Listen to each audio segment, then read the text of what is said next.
बड़ी दुख की बात है। मैं वारन करता हूं जम्मू कश्मीर सरकार को कि हम रोडों पे आएंगे, हम प्रदर्शन करेंगे अगर आपने ट्राइबल्स नोमैडिक ट्राइबल को अपने हुकूक न दिए और खासकर जो फॉरेस्ट लैंड्स पे गुजर बकरवाल बैठे अगर उनको सताया गया, उनको निकाला गया, तो हम जम्मू कश्मीर में एक आंदोलन शुरू करेंगे।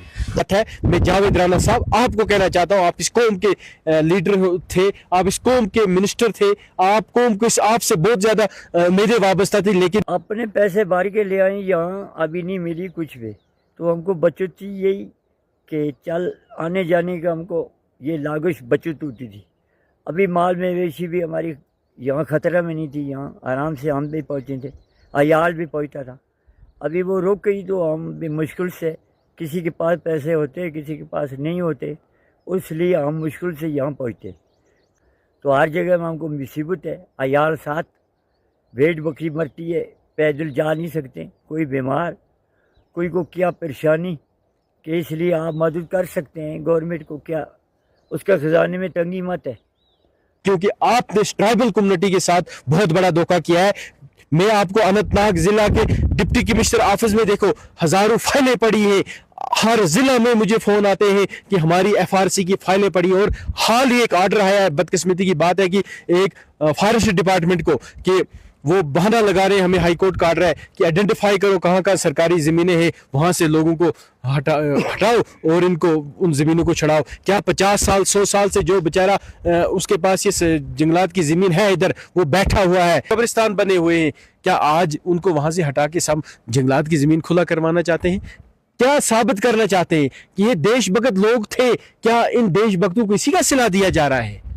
ये सरकार छीन रही है, जो ये बहरी सरकार है, अंधी सरकार है। इसको आपने भी इन ट्राइबल लोगों के लिए या इन बकरवालों के लिए कोई प्रोटेस्ट तो किया नहीं, जहां लगता कि कोई आवाज उठा रहे लेकिन सुनने वाला। देखो एलजी के दौर में आरटीआई करे ये सरकार, आरटीआई के जरिए मैं इनको दिखा देता हूँ कि एलजी के दौर में कितने लोगों को जमीनों का हकूक मिला। मैं नहीं बोलता हूँ कि सबको नहीं मिला, सबको मिला नहीं, जितनी भी अगर 1000 फाइलें लगी थी कम से कम 300 फाइलों को मिला। मिसाल देता हूं मैं, तो जब ये आई अभी 1.5-2 साल से एक आदमी को फॉरेस्ट राइट एक्ट नहीं मिला। ये कौन सी दुश्मनी निभा रही है ये? अस्सलाम वालेकुम नाज़रीन, आप देख रहे हैं ग्रोइंग कश्मीर और मैं हूं आपका मेजबान आरिफ कसाना। जी हाँ नाज़रीन, अगर बात करें बकरवाल लोगों की यानी कि नोमैडिक फैमिलीज, किस तरीके से वो अपना सफर शुरू करते हैं और पुंछ राजौरी से जम्मू कश्मीर के मुख्तलिफ पहाड़ों के ऊपर अपना घर बसाते हैं, लेकिन उनकी जिंदगी किन कठिनाइयों का सामना करती है, किन मुश्किलात का सामना करती है। लेकिन पिछले कुछ सालों से अगर जम्मू कश्मीर के लेफ्टिनेंट गवर्नर की बात करें या फिर बीजेपी सरकार की बात करें, तो एक हौसला उन्हें दिया था, जहां उनका जो माल है उससे बड़ी गाड़ियों में भरकर फ्री ऑफ कास्ट वादी कश्मीर के मुख्तलिफ पहाड़ों के ऊपर छोड़ा था, और जिससे उन्हें एक सहारा मिला था। लेकिन यह सहारा कितने समय का था? यह सिर्फ 1 साल का रहा, और उसके बाद इस साल ये लोग खुद अपने पैसे देकर के मुख्तलिफ जगहों पर पहुंचे हैं, और उसमें इनका किस तरीके से नुकसान हुआ, और कई सारे लोग अभी भी पैदल चल करके आ रहे हैं। हमारे साथ बीजेपी के सीनियर ट्राइबल लीडर हैं चौधरी रोशन हुसैन।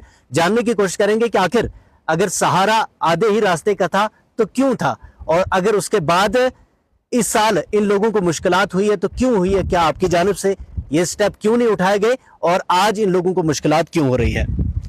शुक्रिया जनाब आपका, आप हर वक्त इस पिछड़ी कौम की आवाज़ बनते हो।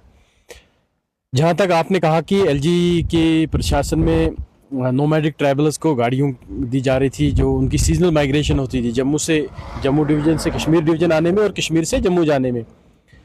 लेकिन बदकिस्मती की बात है, वो एक शायर है कि हमें तो अपनों ने लूटा, गैरों में कहाँ दम था, हमारी किश्ती डूबी वहाँ जहाँ पानी कम था। जिनको हमने अपना समझता हमारे लोगों ने, एक तो उनको उसको सरकार में लाया था, दूसरा अपनी ही इस कौम का एक मिनिस्टर बना ट्राइबल, जावेद राना साहब, जो आज ट्राइबल मिनिस्टर हैं सरकार में। उनको तो हम यहाँ के लोग, उनको तो हम समझते थे, जो जिन्होंने दिया था हमारे लिए, उनको हम गैर समझते थे, लेकिन उन्होंने हमारे लिए कुछ ना कुछ किया। पहली बार जम्मू कश्मीर में ट्राइबल लोगों को एक सहारा मिला था। वो अपने जो उनकी भेड़ बकरियां माल मवेशी था उनका नुकसान नहीं होता था, गाड़ियों के नीचे आकर नहीं मरते थे, मौसम के जरिए नहीं मरते थे वो, क्योंकि उनको वहाँ से फ्री ट्रांसपोर्ट सरकार की तरफ से मिलता था, और जम्मू से आते थे कश्मीर में और कश्मीर से वापस जाते थे जम्मू में। बहुत सारी जगहों पे उस वक्त भी जब कहीं किसी लोग को वो ट्रांसपोर्ट नहीं मिलता था, हम खुद मुदाखलत करके उनको दिलाते थे। लेकिन जैसे ही मैंने वो शार जो कहा कि हमें अपनों ने लूटा गैरों में कहाँ दम था, हमारी किश्ती डूबी वहाँ जहाँ पानी कम था, जैसे ही हमारे अपने मिनिस्टर इस कौम के बने जावेद राना साहब, तो मुझे नहीं पता है कि उनको इस कौम का होते हुए इस कौम से दुश्मनी है कि दोस्ती है, किस दौर की दुश्मनी निभा रहे हैं। मुझे लगता है पूरे राजौरी के लोगों से वो इसलिए दुश्मनी निभा रहे हैं क्योंकि उन्होंने नेशनल कॉन्फ्रेंस को सबसे ज़्यादा वोट दिए, वहाँ नेशनल कॉन्फ्रेंस की सीटें जिताई, और इसी का बदला मुझे लगता है वो दे रहे हैं इसको। आप बीजेपी के सीनियर लीडर हैं, आप बीजेपी के सीनियर लीडर हैं, क्या आपने एलजी सरकार से ये डिमांड क्यों नहीं की कि एलजी साहब कोई ऐसा फैसला ले दे? हमने एलजी साहब से बोला, लेकिन ये ट्राइबल मिनिस्ट्री दायरे इख्तियार में यहाँ के मंत्री की इस सरकार के अंडर है, यहाँ उमर अब्दुल्ला जी देख रहे हैं उसको, और उस एज ए सीएम और ट्राइबल मिनिस्टर देख रहे हैं। जब दायरे इख्तियार में होता है तो एलजी की मुदाखलत इसमें नहीं, क्योंकि उन्होंने ये बदला दिया जम्मू कश्मीर के ट्राइबल लोगों को, सबसे ज़्यादा वोट उनको डाले, उनको सीटें जिताई, उनके एमपी जिताए, और आज बदला दिया जा रहा है कि आज ट्राइबल लोगों का माल मवेशी रोडों पे पैदल चल रहे हैं, गाड़ियों के नीचे आके मरते हैं, मौसम की वजह से, मौसम की खराबी की वजह से उनका माल मवेशी मर रहा है, और ये एक सहारा था। दूसरी बात, 2006 में पूरे देश में जब ट्राइबल फॉरेस्ट राइट एक्ट लागू हुआ था, ये मैं आपको चले ही देता हूँ मैं सरकार को, तो यहाँ पे नहीं था। 2019 के बाद जम्मू कश्मीर में जब लागू हुआ तो एलजी के दौर में आरटीआई करे ये सरकार, आरटीआई के जरिए मैं इनको दिखा देता हूँ कि एलजी के दौर में कितने लोगों को जमीनों का हकूक मिला। मैं नहीं बोलता हूँ कि सबको नहीं मिला, सबको मिला नहीं, जितने भी अगर 1000 फाइलें लगी थी कम से कम 300 फाइलों को मिला, मिसाल देता हूँ मैं। तो जब ये आई, अभी 1.5-2 साल से एक आदमी को फॉरेस्ट राइट एक्ट नहीं मिला, ये कौन सी दुश्मनी निभा रही है ये सरकार इस कौम से? क्या अगर सेंट्रल गवर्नमेंट ने दिया था तो कम बात क्यों लगता है आपको, ऐसा क्यों हो रहा है? मुझे क्या पता है, क्या इन बेचारे गरीब लोगों ने इनको झोलियां भर भर के वोट दिए, क्या उसी का बदला दे रहे हैं? वो तो बात बोल रहे कि हम आपको मुफ्त सारा कुछ देंगे, उल्टा अपने हुकूक जो सेंट्रल गवर्नमेंट ने 370 खत्म होने के बाद इस कौम को दिए थे वो छीने जा रहे हैं इस कौम से आज वापस। ये सरकार छीन रही है, जो ये बहरी सरकार है, अंधी सरकार है। इसको आपने भी इन ट्राइबल लोगों के लिए या इन बकरवालों के लिए कोई प्रोटेस्ट तो किया नहीं, जहां आप लगता कि कोई आवाज उठा रहे लेकिन सुनने वाला? देखो, तो हमने महज़ब तरीके से इनको समझाने की कोशिश की थी कि ये लोग समझ आएंगे, लेकिन ये समझने वाले नहीं है। मैंने आपको पहले ही बोला, ये गूंगे बहरे हैं, ये हक और नाहक नहीं देखते, सिर्फ अपने लिए पीछे पड़े, अपने लोगों के पीछे पड़े, अपने जो इनके दोस्त हैं, जो इनके खास हैं, चेले हैं, कुछ है, उनके पीछे पड़े, उनको आप करने में। गरीब की तरफ आज के दौर में कोई ध्यान नहीं दे रहा है। गरीब मुफलिस मर रहा है, गरीब से गरीब होता जा रहा है। ट्राइबल लोग जितने मुफलिस थे मुझे लगता है अब और होते जा रहे हैं, लेकिन सरकार इनके जो अपने हुकूक है, जो इनको मिले हुए नए देने की तो बात रही, उन हुकूक को छीना जा रहा है, जो कि बड़ी दुख की बात है। मैं जावेद राना साहब आपको कहना चाहता हूं, आप इस कौम के लीडर थे, आप इस कौम के मिनिस्टर थे, आप कौम को आपसे बहुत ज्यादा मेरे वाबस्ता थी, लेकिन आपने इस ट्राइबल कम्युनिटी के साथ बहुत बड़ा धोखा किया है।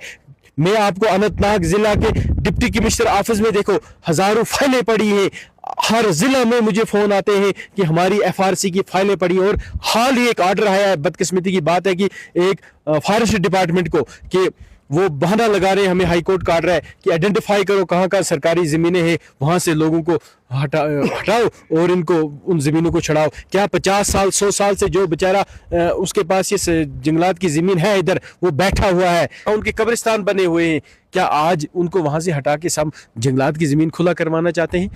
क्या साबित करना चाहते हैं कि ये देशभक्त लोग थे? क्या इन देशभक्तों को इसी का सिला दिया जा रहा है?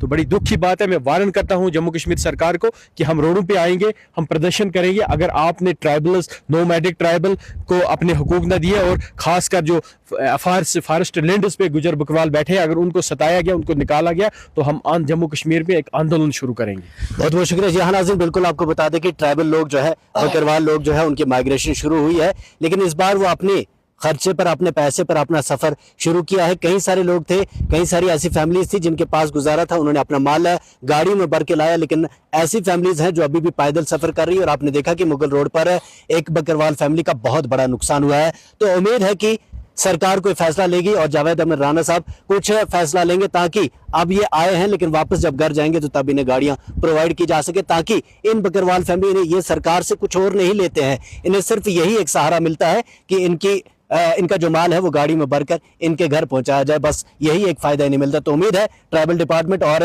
जावेद राणा साहब कोई ऐसा स्टेप उठाएंगे ताकि इनकी मदद की जा सके। आप तमाम लोगों का हमारे साथ जुड़े रहने के लिए बहुत बहुत शुक्रिया। दीजिए इजाजत, अल्लाह हाफिज, अल्लाह ने के बाद।